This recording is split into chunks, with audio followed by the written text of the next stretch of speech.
My name is Gregg, and as a member of the Stimson Center's Board of Directors, I'm pleased to kick off this important discussion on weapons of mass destruction, the risks they pose to all humanity, and the solutions we must work on together, wherever we are on the globe, now and probably for the foreseeable future, unfortunately. If you read my bio, you may be wondering how in the world a private sector insurance executive ended up on the Stimson Center board in Washington, D.C.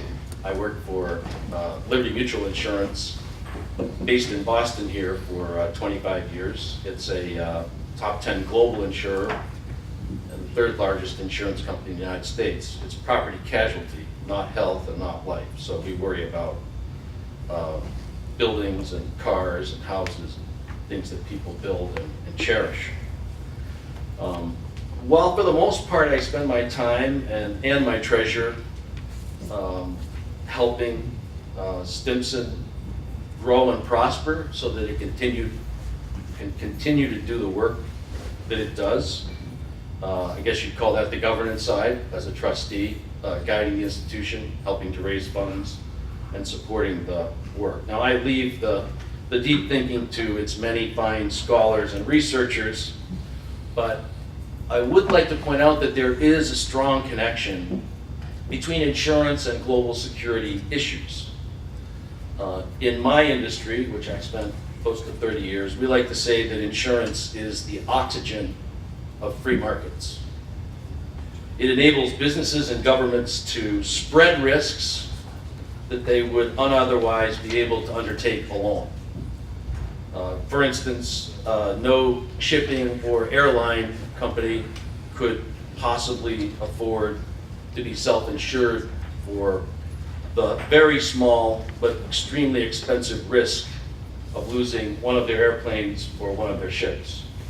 The insurance industry, in fact, spreads risk among millions of people so that small probability but high damage events can be afforded by those who undertake those risks.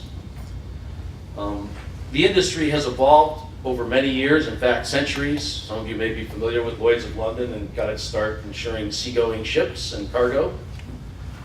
It's been around probably since the Romans in some sense. As I said, it spreads and manages risks both large and small.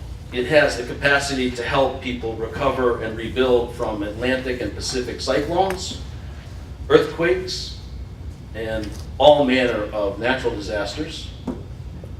And more recently, in partnership with governments around the world, it now has the capacity to do the same for so-called conventional acts of terrorism. But as a person who has evaluated and managed risk his entire career, I'm sorry to report something that I think all of you in this room know, and that is that events from weapons of mass destruction, what we call NBCR risk in the insurance industry, nuclear, biological, chemical, and radiological, are in fact uninsurable. No global industry, indeed no one government in the world, is able to deal with the devastation and consequences of an NBCR event on its own. Which brings me back to the importance of the issues being discussed today. They are extremely important, so important that I believe they are not solely the responsibility of governments and international institutions, but must also be addressed by the private sector and by any individual who cares about our future together. That's why I really serve on the Stimson board, for issues like these in international security. I'd like to congratulate all those who participated in the essay contest. It is you and your generation that must carry this important work forward into the future. I have 3 children myself and hoping to have grandchildren as well. And unfortunately, I believe this risk will be with us for a long time. And it's going to take our very, very best thinking worldwide to prevent the unspeakable. Thank you very much.